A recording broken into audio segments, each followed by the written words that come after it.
Hello friends, welcome to Harshdeep channel. నా పేరు వాణి. నేను ఇక్కడ అమెరికాలో ఒక ఫ్రెండ్ తోటి వాకింగ్కి వెళ్తుంటే ఈ బిల్డింగ్ కనిపించిందనమాట. అయితే నాకు ఒక పరిచయమైన గుజరాతీ ఫ్రెండ్ ఇది ఫ్యూనరల్ హోమ్ అని చెప్పింది.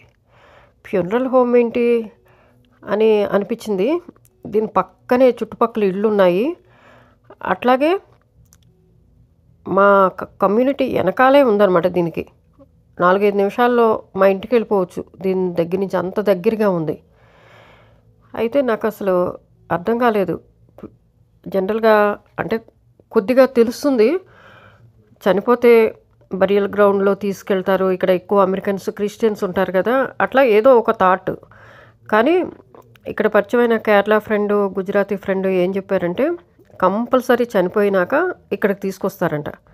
మనం బతుకున్నంతకాలం మనం ఒక ఇంట్లో ఉంటాం కదా, అంచేత లాస్ట్ రైట్స్ కూడా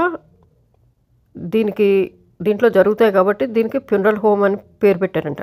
మనకి ఇండియాలో కూడా అంతే కదా, మనం ఎక్కడ చనిపోయినా కూడా ఇంటికి తీసుకొస్తాము.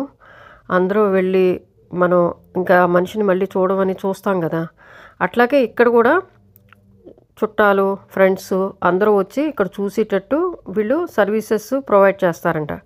అట్లాగే యాక్సిడెంట్ వల్ల కానీ లేకపోతే బాగా జబ్బు పడి చనిపోతే వాళ్ళకి కొన్ని కాస్మెటిక్ సర్వీసెస్ కూడా చేస్తారంట. అంటే ఫేస్ సరి చేయటం, వాళ్ళకి హెయిర్ అది పెట్టడం.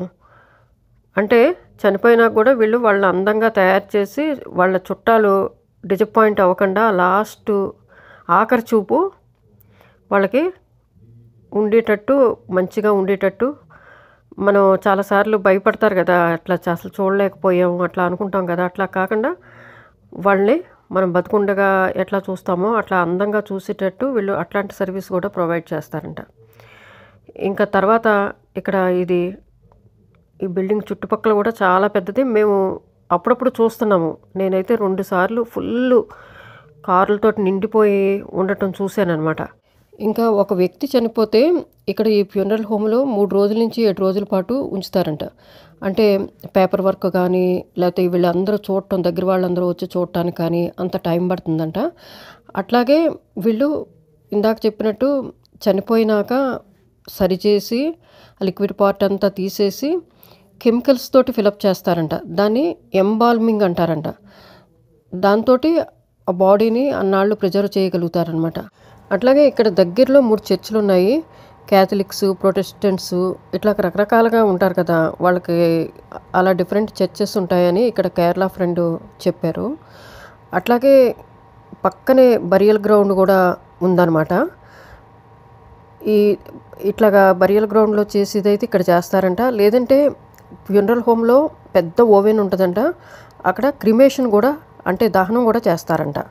మనకి ఎవరైనా చనిపోయినప్పుడు కానీ లేదంటే ఇట్లాంటివి చూసినప్పుడు కానీ మనకి ఎన్నో ఆలోచనలు వస్తూ ఉంటాయి. జీవితంలో ఎంతో సాధించిన వాళ్ళకి, ఏమి సాధించని వాళ్ళకి కూడా డెస్టినేషను ఇదే కదా అని నాకు అనిపిస్తూ ఉంటుంది.